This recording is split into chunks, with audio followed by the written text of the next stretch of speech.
How you doing? Hey, Dave. Hey, all right. So, I'm Holly. And I'm Dave. Welcome to What Difference Does It Make? Our continuation of the top 106.7 songs of 1981 from KROQ. Correct. Rock of the 80s. In Los Angeles, where we grew up.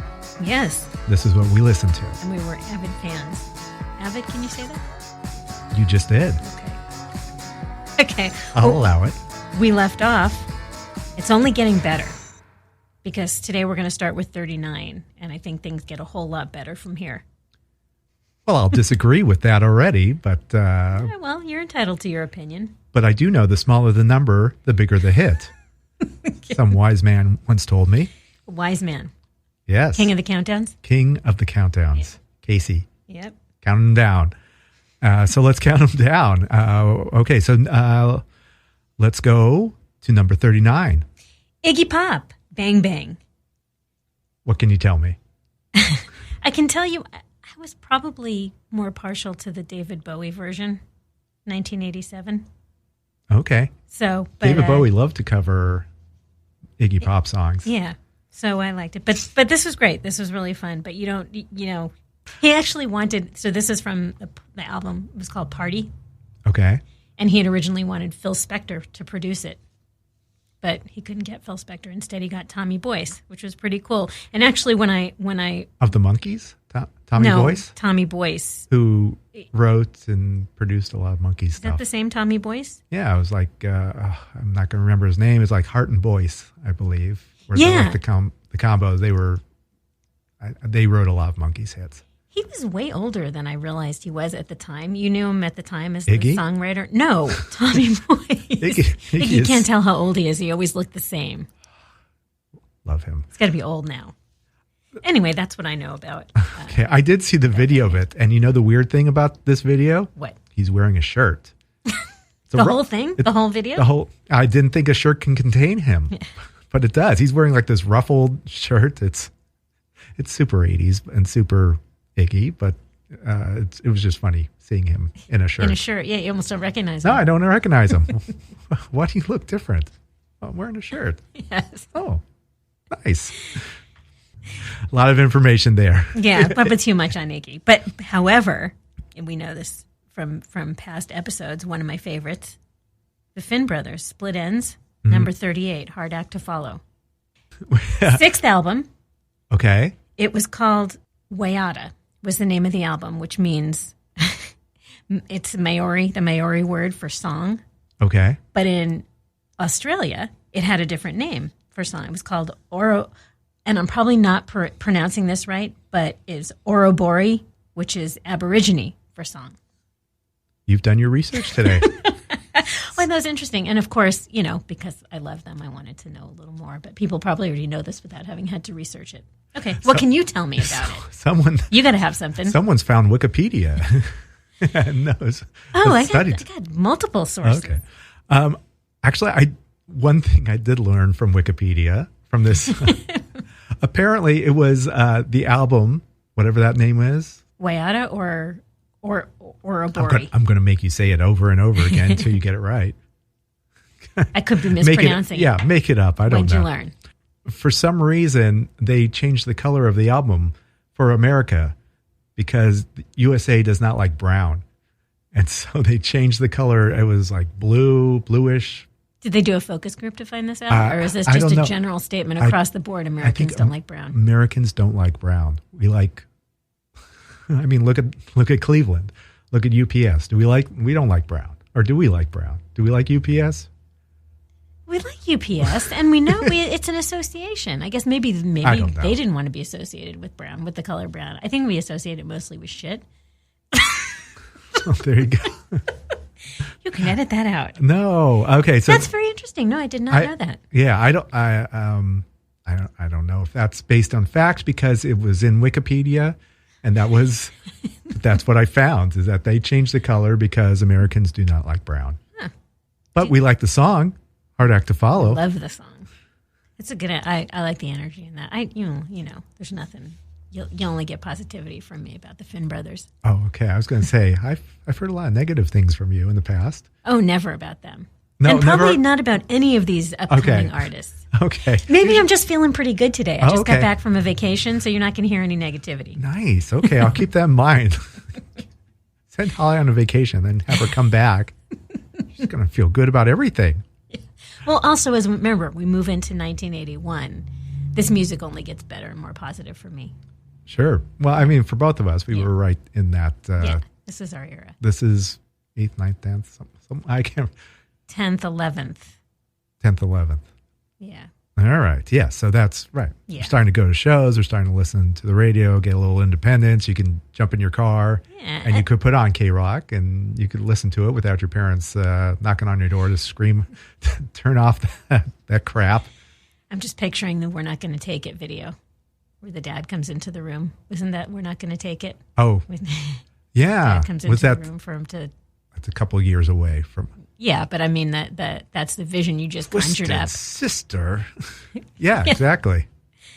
All right. I've never heard this. What's this other band that's number 37? Okay, well, this might even be worthy of a whole episode of What Difference Does It Make? So number 37, almost unbelievably to me, is Tom Sawyer by Rush. Now, I can't remember KROQ ever playing this. I can't think of this as a KROQ appropriate song. It's super prog rock, but apparently it was played. Mm. It was played. Number 37, that's pretty good. It must have been played a lot. So, I mean, it was the breakthrough album for the band. Yes, it was played everywhere. Yes, it was. And this is obviously their most recognizable song. This will be the last time we ever hear of Rush on KROQ. That's for sure. But it's not going to be the last time I hear about it in my house.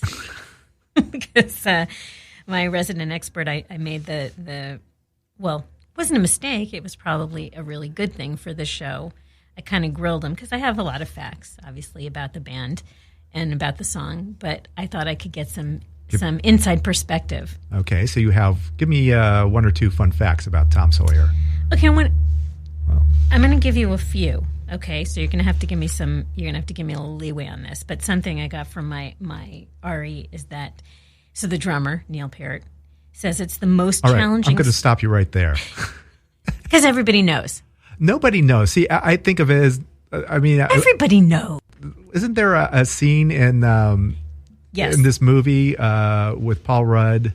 I Love You, Man. I Love You, Man. Yep. Where they're saying Neil Peart, and Neil's saying, no, it's Neil Peart. No, and then they're saying, oh, I'm pretty sure it's Neil Peart. No, they're getting an argument about how to say this guy's last name. And it was him. They were talking to him. Yeah. And he's saying it's Peart. No, he says it's Peart. Is it Peart? Peart. Peart? Okay. I don't know. I'm just... We're going to have to go back and watch the episode, but I'm pretty sure because my RE says Peart, and I would trust him almost over anybody. But I'm going to go back and watch the episode where Chester Cheetah is seen snorting Cheetos while listening to this song, and after he finishes, he yells, "There's no fucking drummer better than Neil Peart." Or Peart. We'll have to go back and watch the clip to see what he actually says. True. Okay, did you see them? Go ahead. No, I will pull that up. I'm sure he says Peart, but... You're probably right. It's probably incorrect. See, I was corrected by my RE. I always pronounced it Peart, but my RE was the one who corrected me. So that's really... The facts that I got from my RE are probably a little more obscure. I need fun facts. What do you got fun that's facts? fun? Oh, well, fun facts, which... Oh, here's it. Here, you might appreciate this, having been in drumline. During the first instrumental section of the song, the time signature changes to 7/8. Just pick a time signature. Come on. How can I dance to this song if you keep changing the beat? You'll never dance. This is not a song. I wouldn't. It does not. It's got a good beat, but I can't dance to it. Right. That might be the only one that you can say this. The only band that you can say this probably about all their songs. Do we consider Rush a prog rock band? Can we call them that? Yeah. Okay. I don't know if that's an insult to. I don't know, but that's what they are. So I know, but if you talk to your RE saying no, they're not a prog rock band. They're Rush. They are Rush. They play Rush music. That's the type of genre. It's Rush. All right. Good Should talk. we move on now? Here's a band we're going to talk a lot about. Caution. What can you tell me about Caution? Okay, this is pretty funny. I'll tell you, when I first saw this on the countdown, I actually thought the band was UFO because the song is called UFO. Right. So I thought we were talking about UFO the band, and I thought that's a really weird one. You think Rush is weird to have on, on this countdown? I thought UFO was weird, and then so I pulled up the video and I thought, it's not UFO. Oh. What can you tell me? Caution is a band that sounds a lot like Devo. Yes. So, and that's I could see why they were played, and it's a good song. There's nothing wrong with covering Devo or emulating Devo. There was a band we played that we talked about earlier that sounded a lot like the Police. You know that. Let me get my paper out here. Nouveau Combo was the band. Oh yeah, City Bound E-Train, which reminded me of the Police. So it was record labels were going, "Hey, this Devo, they're something. Let's get someone who sounds like that." That's probably a bad choice. Because you don't need you don't need another diva. Devo's Devo. The Police, that's like a rock and roll sound, but that's what people do. I mean, when a movie hits, all of a sudden, we need another one like this. This and then a sequel. Yes, well, of course, like this ABBA movie. That hey, don't go there. All right, sorry, but yeah. When anything's successful, everyone tries to emulate it. Oh, this is where sound is going. This is what we're doing. That's why there was, I guess in the 90s, for some reason, swing music was huge. Yeah. And so every label was signing a swing band, and that was played for a little bit, and then that dies off. And then, like in the 80s, it was that rockabilly was big. Yes. And so there were a lot of rockabilly bands, and so it's. But that's a sound. And Devo was really to me, and this is just my opinion, Devo was more specific to me. And these guys sounded a lot like Devo. It wasn't a genre. Like swing is a genre and rockabilly is a genre. Yeah, this was like what I think record labels were hearing. Like, oh, this is new wave. Let's get new wave sounding band. And that's I'll go for Depeche Mode, not for Devo. Well, okay. I understand. I like Devo. Don't. Okay. I know where you sit on Devo. Okay. It's fine. So Caution was never to be heard from again. Yep. Looked it up, tried to find anything on them, and there's nothing to be found. All right. So then we move on to Red Rider. Yes. Lunatic Fringe. Another Canadian. Another Canadian band. KROQ love Canadians. Yeah. This was a big hit, I guess. I do know they're really big in Canada. And Tom Cochrane went on to have a huge career. Yes, remind me of anything that he. Life is a Highway. Life is a Highway. That's it. Thank you. I knew I heard the name Tom Cochrane, but I couldn't remember the song. Oh, so not much into the Canadians, are you? Hey. Are you? I like Neil Young and I like Joni Mitchell and there's actually Alanis Morissette. Alanis. There's a band from Canada that I love that's called Sloan that is huge in Canada and just a pop punk band. Yeah. You really like them genuinely or is it just the name catches you? No. Well, first, of course, it was the name, but they're just super catchy. They've been around for 30 years now, something like that. So they're old also. They are super old. So I know after this episode you're going to send me a link. Of Sloan music? Yeah. Uh-huh. Oh yeah, I should. I've seen them. They still tour around, but it's always great to see on the ticket announcing Sloan. I performed here. Yeah. For those who don't know, Dave's last name is Sloan. Yes, thank you. Yeah. So anyway, Canada has a lot of contributions to rock music that I love. But we love our Canadians. We love Canadians. We love our neighbors to the north. Yes, we do. And it was around that time that the Mackenzie brothers had a hit. Geddy Lee was also on their big hit. All right, so that's enough Canadian. That's our Canadian talk show. Thank you. I think we might be done with Canada for a little while. But I think we will see more Tom Cochrane coming up. That's my prediction. Not on this countdown, but in the future. Sure. All right, so 34. I want to say it's Billy Idol, but it's actually Generation X, Dancing With Myself, which I didn't know, which I always thought was just a Billy Idol song. I mean, I know it's a Billy Idol song, but I didn't know it was Generation X that originally recorded it. I did, yeah. No, I did know that they both recorded it. It's kind of like The Move and ELO recording Do Ya. Exactly. It's a slightly different version than Billy Idol's version. Have you heard? Yeah, I did. I listened to it. Okay. I listened to it last night. So what were your impressions since it's fresh in your mind? It didn't sound that much different to me. So now you're making me feel like I pulled up the wrong version. What did you find different about it? Oh, yeah. So I think there was more guitar in the Gen X version. Like punkier? Yeah, just a little more rockier. I think Billy Idol's is more new wave, more dancey. Got a good beat. More, where you can shake your fist and throw it up in the air. Which I did. I went to see Billy Idol at the Palladium when I was in college, and it was probably the concert up until that time, except having seen the Bay City Rollers when I was in 6th grade, where I screamed and had my fists in the air. I loved him. He was like the be-all, end-all for me, Billy Idol.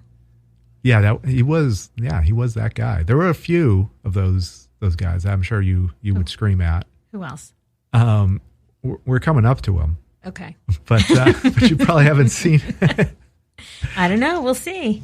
But so I think this was the only Gen X song, Generation X, which we are a member of. Yes, we are. Wait. The greatest generation. Forget the Generation X. Yeah. I'm on the cusp.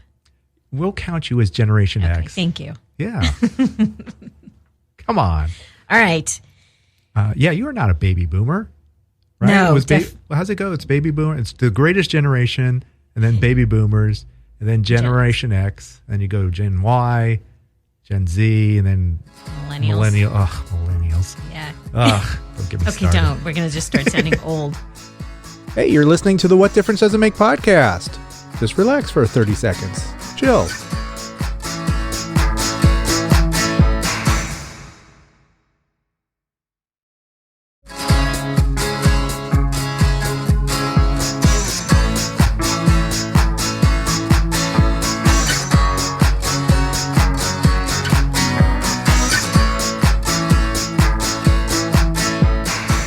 Your patience has paid off. We've returned to the What Difference Does It Make podcast. Then we move on to number 33, and we got Jim Carroll. It's too late. Again, meaning what? We found him earlier in the countdown. Yeah, I would think that people who died. Yeah, I would think that would be the bigger hit. I know, me too. It was not, apparently. No. I don't know. How random are these countdowns? Was it just something that the staff put together and just kind of figured out, like, oh, this is the order we want it in? This was not like a listener, like you would, fill out your top 3 songs and mail it in to KROQ in Pasadena. I don't know. Maybe call based on call-ins? I have no idea. Yeah. I'm sure it's just the way the staff wanted it to, yes, to play out. But yeah, but It's Too Late. It's also a good song and memorable. Anything you found in your research on that? Okay. Then let's move on, shall we? Yeah, because next is the Go-Go's. All right. And this song should have been number 1. Yeah. Well, I think so. It was number 1 all over the world. And it's Our Lips Are Sealed from the Beauty and the Beat album, which we will probably do a whole album takedown on. And yes, we will. And we should. It warrants it for sure. Definitely. Tell me about Our Lips Are Sealed. Anything you, any firsthand, stories or like, do you remember when you heard the song? I remember a friend turning me on to this song and thinking that this was in high school, obviously, thinking that, oh my God, this is a whole new, my eyes are open to a whole new world of music by listening to the Go-Go's. I don't know what it was, at the time. I don't remember like how that crystallized. Well, it's music. It just draws you in for some reason, for some intangible reason. I don't know. This brought me into that whole movement.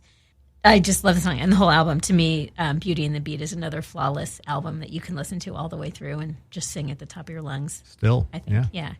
But no fun facts other than, though it's been covered a lot. This song has been covered a lot, and Funboy 3 covered it. Oh, okay. Yeah, I was going to say, I wasn't sure if Funboy 3 did the song first. No. I believe the Go-Go's did it first. Jane Wiedlin wrote it, and it was... Terry Hall co-wrote it. Yeah. Of Funboy 3. They supposedly, the story goes, they had a little tour bus romance because they were touring together, and that's when she wrote it. Their version is darker. So, but it actually charted higher it went to the top 10 in the UK, the Funboy 3 version of it. It's a good version. I like it. Yeah. Yeah, I mean, it's not the Go-Go's version, but they also do an amazing version of this song I really like. This song. The Fun Boy 3 version. Yeah. It's darker. Yes. Yeah. But not as go-go-ish. Yeah. Well, as we say that, do you remember in 2004, the Duff, Hillary and Haley Duff, their version of it? Ugh. I liked it. Really? Okay. I don't know. It was a little more go-go-y. Okay. Well, as it should be. Yeah. No, that's good. I actually like when other, they keep songs alive, and hopefully people go back and like, oh, you hear that. I'm going to listen to the original version. Yes, exactly. Yeah, I mean, this was the first all-female band to hit number one. Or I'm only 14, 15 when this came out. It seemed weird to me. Like, oh, I mean, it just seems natural. Like, oh yeah, well, that seems weird. Why shouldn't there be an all-female? More girls. Yeah. Why is that? It was odd to me that was a fact. That was something. That it was made just like anything. When there's the first female anything, why would this be why should this be a big deal? But it is. Yes. Yeah. So yeah, they were. It was groundbreaking. Yeah. So yeah, and we still love them. Yes. More on the Go-Go's to come, I'm sure. Okay, so 31 is the Kinks, Destroyer. Mm-hmm. Kinks fan? I am a moderate Kinks fan. You? Yes, I like the Kinks a lot. I don't have anything on Destroyer, but I know it's a brother band, and so of course they hate each other, and there's always threats of getting back together. And actually, I think that's revving up again. The Kinks may tour. Really? Yeah. There's always threats of till they hate each other again. Till they hate. Yeah, it's like Oasis. Yeah. They hate each other, then they love each other, and then they get back together and they remember why they hated each other, and so it's back and forth. But it's Kinks was great. I mean, but this song is just a straight ahead rocker, and it kind of fits into KROQ. It's it's one of those songs where you could hear it on KLOS, KMET, but it also worked on KROQ. Like the Police, I think. Yes, definitely. And it was cool when you think about it. I mean, this band in the 80s, I mean, they'd been together for almost 20 years now, and they're getting played on this kids radio station. That's great. I mean, they were still fresh in the 80s. The Davies brothers, they're the old men by that. Yeah, right. I think that's one of the reasons I got into them, is that they were still vibrant on KROQ. Like at that time, Dylan and Neil Young and they were putting out these horrible albums, and I was like, I tried to get into it. Like I don't get this, so I tossed them aside to come back later. But the Kinks were still relevant, and I think also the Stones that's another reason I like the Stones, is because these entry songs, or when I was 15, started listening to it, their new music was still good. So that made me go back to listen to their older stuff. It wasn't until later that I discovered Dylan and Neil Young, and like, oh, okay, I get it now. See, that's it. It's interesting because and we've talked about this before. It's the opposite for me, because I was exposed. That's why I don't love this era's Rolling Stones. Mm-hmm. As previously stated, because I love old Stones and all the stuff that I was exposed to at home when I was young, like Neil Young, Crosby, Stills, Nash and Young. I appreciated them when they started, so I didn't love this era of their music. Makes sense. My personal, it makes makes perfect sense. But it's good that it got you that this stuff you liked enough to go back and listen to their old stuff. That was my entry. Okay, so number 30, it's great. So it's John Anderson of Yes, mm-hmm. and Vangelis, or is it Vangelis? I think it's Vangelis. Is it Vangelis? Okay. I actually, this week I saw Yes. Oh, yeah. Yes. Yes. Which was crazy. I mean, he still has that high-pitched voice. He's still still has a really good voice. Shocking. For a guy, I looked it up, he's 73 years old. Whoa. Exactly. They have a loyal. Yes has a very loyal following, almost as intense as Rush. It was. I saw a lot of Rush shirts also at this show. The band was good. Yeah, the band. Trevor Rabin of the Buggles is the guitarist in this incarnation of the band, and Rick Wakeman, who wore this sparkly cape. Was the keyboardist. It was nice. I haven't seen a cape like that in a long time. That's cool. He wore this at this show? The cape? Yeah. Oh yeah. It was hilarious because it was just like this T-shirt he wore with he's got the beer belly and he's just wearing like these relaxed jeans, pants. Dad but then jeans. he's wearing dad jeans, but then he's got this elaborate cape on, and it works. And it kind of works. But I don't know. I don't know if you were taking a kid. It might work for us, but if you were taking a kid, like one of your kids to the show, might not. No, we were by far the youngest there. I'm finding that a lot these days. Yeah.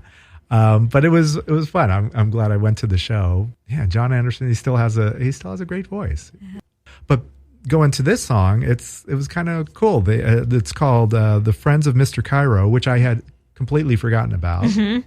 But once I played it, like, oh yeah, I do remember. This is kind of a unique. I like when a producer adds finds a vocalist to, it's kind of like a Daft Punk type thing. Like, oh, okay, we'll create these songs. We'll have someone else sing these and do their version of it. And it really makes it interesting. So this is, it's kind of like a film noir type. And the sound bites that they throw in are like music or movies from the 40s and 30s and 40s of like these gangster films. And for this song, yeah. Like it opens with, I think it was, this is actually, it was a film from 1971. As I looked it up because it opens up with some film dialogue, and that's from the 1971 film Get Carter, which I hear is very good, but I need to need to view that. But they throw in I think there's some allusions to like the Maltese Falcon and references to a lot of different film genre of the. I did not remember. Did you remember the song when you? Yeah, when I replayed it, like, oh yeah, I do remember this. This is kind of cool. I had, I remember in '81, I probably had no idea who John Anderson was, and I knew Vangelis better because I knew Chariots of Fire. Yeah. Okay, this pairing when I came upon this on the countdown, I thought, okay, that can't be. That has to be a mistake because it seems like the oddest pairing to me. Yeah. But now that you're comparing it to the like a Daft Punk kind of thing, a producer and I listened to the song briefly and it sounded familiar to me, but I couldn't get over that those two were. Yeah, it's nice. We're a pair. And I saw that when I was reading about them that they actually called them John and Vangelis. So you wouldn't even have necessarily known that it was John Anderson. They probably tried to hide the fact because Yes was a pretentious band and, marketing them differently. Right. Kind of like this other prog rock band that we talked about previously. They both have like these crazy voice. He talks like that too. Really? Oh, his voice, it's super high. Yeah, it's just craziness. But John Anderson, his voice, his singing and talking voice are super similar. It's kind of odd.